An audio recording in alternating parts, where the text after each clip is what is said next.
Hello, everyone. Welcome back to another Quickfire review. It's Bradford City this time, and I'm delighted to be joined by Tom Love.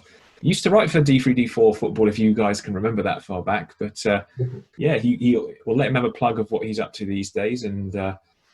But first of all, let's jump into the 2020-21 campaign from a Bradford City perspective, because it has been a really strange season. At one point, it looked like it was heading for the ultimate disaster, but a rather curious appointment, a duo, in fact, saved the campaign. So, yeah, Tom, let's start the first question. And how's your team performed against expectations? Oh, well, throughout the whole of the campaign, it's been underwhelming Mm. overall. I'm sure I'm with the majority of Bradford fans and probably the general consensus of EFL fans is that we should really be in the playoffs with the kind of squad that we've got, the backing we've got. But I suppose if you just take the second half of the season, we've performed way above expectations in terms of results and points. And yeah, to kind of think where we were in the bottom two under Stuart McCall at one point. Yeah, Genuine scary fear. moments. Yeah. Yeah, it was. I mean, we've been here before, back when Peter Taylor was our manager, kind of 15 years ago now. Mm. And we managed to just stay up. That was a lot tighter than it was this season, but it was them kind of fears. And yeah, it was good to kind of get away from that and kind of make us breathe. Really, it was worrying because if a team like Bradford does go down, it's hard to kind of see us surviving in non-league. So yeah, it's been a very odd season, but yeah, I think if you just take since Truman and Sellers have come in, yeah, you can't really complain at all. No, indeed. And who's been your best player? Um, I personally think Paddy O'Connor, centre half, has been great. Probably the most consistent player. Yeah. Defensively, he's got all the attributes to play at a higher level, in my opinion. Times his challenges well, reads the game well. He's aggressive. The fans like to see that, and wins so many of his aerial duels too. His passing range is decent. I think that he's a player who I think he's 23 at the minute. Could easily play higher, and yeah, I think there's been players who've done well in spurts. I mean, Andy Cutt since he's come in has been really good leading the line, Mm. kind of feeding off scraps a lot of the time as well, and managed to be very clinical. So I would say O'Connor, Howdy O'Connor probably first. Anthony O'Connor's been very good as well, especially in the second half of the season. And kind of since January, I would say Andy Cook's probably been our best player, to be honest.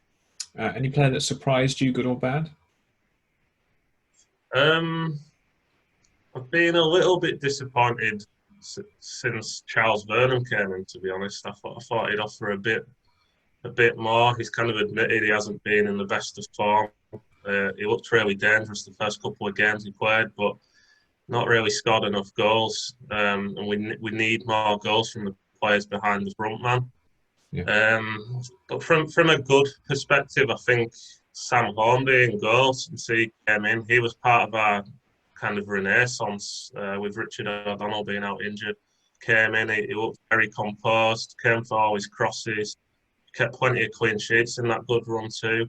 And he was probably the most underrated player, I think, in that run. He was very solid. He actually got back into the squad, back into the starting 11 for the game last night against Tranmere. A bit unlucky with the goal, deflected cross, and it made it look quite bad on him. But generally, I think that he's been probably the player that surprised me the most. Indeed. And who's been the opposition player that's impressed you the most? Good question. Um, I was very impressed with Morecambe when they played against us. I just thought their kind of front three, Mendes Gomez, looked really lively. I mean, I thought he was more of a winger, but he was getting himself into goal scoring positions on the 6 yard box. They could have scored quite a few more against us. I think we ended up winning that game, but I was impressed with them. So yeah, Mendes Gomez was very good, and I really like Diagaraga as well for Morecambe. I think Yeah. he's too good for this level. I'm surprised he's ended up at Morecambe because it wasn't long ago since he was playing for Leeds and Brentford in Championship League One standard. So yeah, I'd probably say them two. Apart from them, there's not been too many players who've really kind of stood out. If I'm honest, I thought Will Boyle at Cheltenham, the centre half, were quite good when they played at home against Bradford. I think that he just looked very solid. Probably the best defender we've played against. Yeah. There's not been too many, to be honest, who've really kind of stood out. But I would say Mendes Gomez and probably Will Boyle for Cheltenham.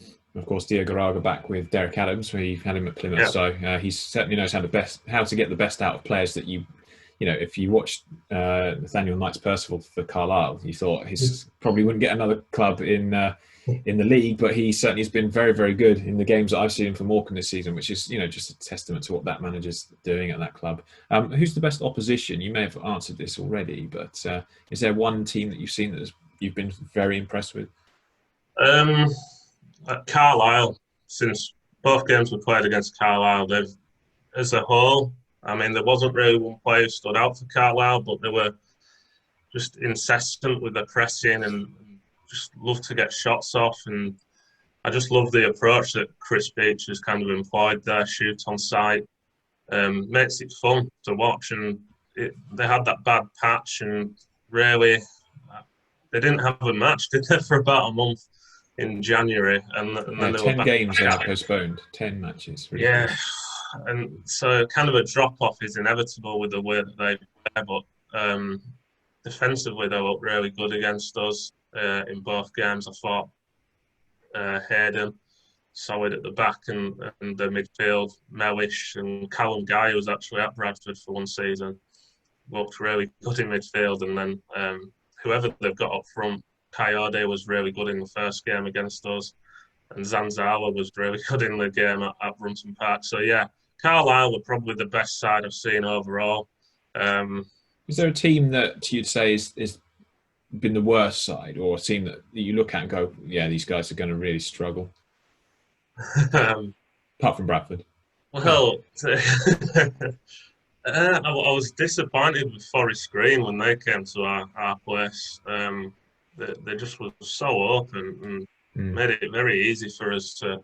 We ended up winning that game 4-1, and we've not been a team who've created that many chances this season generally. So I was quite disappointed with them. Harsh to say it, but Southend, both times we played them, just looked terrible. I'm not surprised that they're in the bottom two. I think we battered them both games, and it's easy to see why they're down there. And I know I can't believe what's happened with Phil Brown going in there. Bizarre decision. I don't think it's helped really. No, they're getting what they kind of deserve. The kind of hierarchy there, because I thought Mark Mosley did a great job overall. So yeah, but they were pretty rubbish in both games against us. Yeah, Southend. What about your best formation or most used formation? Which system have you enjoyed watching Bradford in the most this season? Well, there was a lot of talk about this actually when McCall left, and he was messing about with a load of formations. Generally, trying to play 5 at the back, and it just wasn't working with the players that we had. And Truman and Sellers came in, and they just went back to basics with a 4-2-3-1. 2 players kind of in Levi Sutton and Elliot Watt, just holding and being much more solid out of possession. And then we had the players then that we signed in January who could do more damage up front, more clinical players. But that's kind of been a bit of a talking point of where around cities. Is it too predictable now? Since Callum Cook's been injured in that number 10 role, we've been devoid of any creativity really. Clayton Donaldson came in and did quite well, but he's back out the team now. So generally, I think that 4-2-3-1 served as well. I hope they carry on with that, but just be a bit more eager to attack, hopefully. But from a defensive standpoint, that's helped us a lot. That 4-2-3-1. And what moment would you classify as your worst this season as a Bradford fan? I think we lost 3-0. I think it was against Oldham. Yeah, I We thought it always might be seem one of the many defeats against Oldham this season. they were very good as well. They're another team that have really impressed me going forward. But we always seem to have quite poor games against Oldham, and it's been games against Oldham that have ended a couple of managers' reigns. I think Yeah. it ended Gary Bowyer's reign out at that game away at Bantams Park a couple of seasons ago, and then we just looked so easy to be cut open, and you could tell a change was needed. Then that was kind of at the end of quite a poor run, and that was probably the lowest point of just absolutely cut open all over the park. Yeah, I won't let you dwell on that then. So, what's your best moment of the season? I, I'd say the away win against Cheltenham. Thought we were very good in that game. We looked like a proper team. We dominated them. And I actually think Cheltenham are probably the best team in the league overall. Good manager, and we kind of played them off, I thought, and dealt with their long throws really well. Probably that Cheltenham game. The Forest Green win was very impressive too. Done okay against the better teams generally, I thought, but that Cheltenham game, we looked at that and we thought, if we can play like that all next season, we'll be bang up there, definitely. And is there anything you've missed, particularly about attending matches in person? Oh yeah, it's hard to watch sometimes when you're just watching it on TV, and you think of like when Lee Novak scored the overhead kick against Grimsby. If that's a packed out away end there, imagine the scenes. Like, you just think about what it could be. Yeah. So there's part of me that kind of thinks we're a bit out of the playoff picture now. We're probably not going to get in, but if we have a good go at it next year and all the fans are back, and it could be a really good season. It's just the things that surround it. Going to the pub before, after away trips with your mates. It's the days that you kind of miss just as much as the football, if I'm honest, and that's kind of been the thing that stood out to me in the last year. Yeah, I think that would echo well with a lot of people watching this. Indeed, you've probably just touched on it there, but sort of expectations for next season. Yeah, it's got to be promotion. 4 teams go up in this league. We've had a January recruitment drive that was really impressive. A lot of the fans were really excited by that, and if we can kind of carry that on into the summer, just add even more quality and depth, there's no reason why we shouldn't go up, honestly, because if you just take the reign of Truman and Sellers, I think we would be in the top 4, definitely be up there, and it's just about sustaining that for the whole season and keeping your key players fit, like Callum Cook, who's probably one of the best players in this league on his day. So if we don't get promoted next season, I think that it'll be a real lethargy around the club, because we've been here before, and I thought this season it looked quite a poor league, if I'm honest, and next season it could even be worse if I'm looking at the teams that are coming down. I'd be disappointed. I think if we don't get in the playoffs, that's a massive failure. That'll be the minimum expectation from a lot of the fans. You could have said that at the start of this season. Yeah, I think a lot of people would echo that with the club of Bradford size, but also the players that you've got, and the management geo. I haven't got the figures, but I wonder, like you say, where you'd be based on just the points. If it was a season in brief, just from when they took over, because they've done a terrific job. So. Final question. Sum up your season in 3 words without swearing. Bizarre. Improving. Underwhelming. That's an interesting, trio there. Yeah, nice one. Tom, before you go, where can people find you on Twitter? And is there anything you can plug your new venture if you like as well? Yeah, my Twitter is @TomLove_18.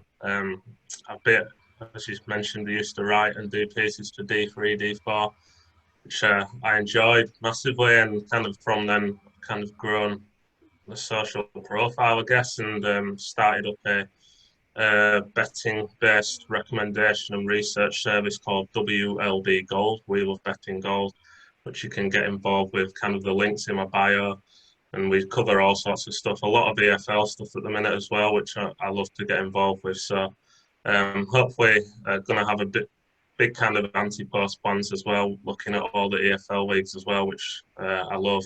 I'll kind of crop up that I tipped up Morecambe at 200 to 1 for the title each way.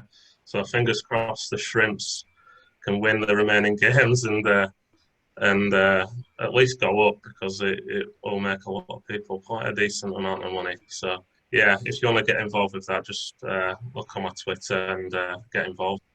All right, Tom, nice one. Thank you for being on here and catching up with us. And everyone who's watched this, thank you so much for tuning in. Thank you to our patrons who support the channel and support our podcast and website. We'll be back soon with another quickfire review.